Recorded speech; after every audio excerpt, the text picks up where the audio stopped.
కాకినాడ జిల్లా ముమ్మిడివరం నియోజకవర్గం తాళరేవు మండలం చిన్నబొడ్డు వెంకటయ్యపాలెంలో కుటుంబ వివాదం తీవ్ర విషాదానికి దారితీసింది.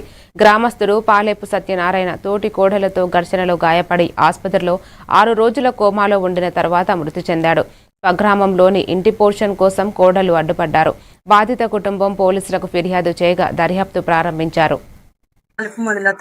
మా ఆయన గారి పేరు సత్యనారాయణ. మా స్వగృహం చిన్నబొడ్డు వెంకటయ్యపాలెం అండి. మా మామయ్య గారు పాలిప గురవయ్య అండి. గారికి 3 అబ్బాయిలండి.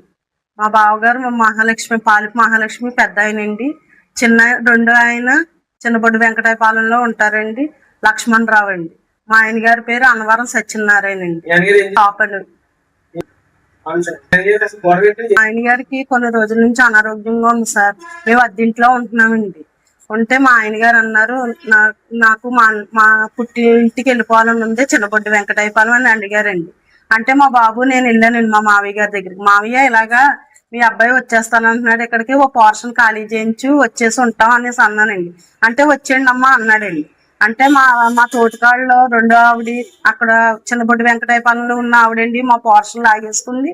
అందులో కూడా ఆవిడే ఉంటుందండి. నాన్నగారికి 3 కొడుకులు అండి. మేము అయితే నేను అందులో పెద్ద కొడుకునండి. చిన్న ఆయన మా బొడ్డు వెంకటపాలెం ఉంటారు. రెండో అతను వ్యాపార నిమిత్తం మన వరకు తాళరాలు ఉండేవారండి. అయితే ఈ మధ్యకాలంలో ఆయన కొంచెం జబ్బు చేసిందండి. జబ్బు చేసి ఏదో చిన్న వ్యాపారం చేస్తే దాంట్లో లాస్ అయిపోయారు. లాస్ అయిపోతే మొదలవుతాయండి. మా ఆయన గారి పేరు సత్యనారాయణ. మా స్వగృహం చిన్నబొడ్డు వెంకటయ్యపాలెం అండి. మా మామయ్య గారు పాలిప గురవయ్య అండి.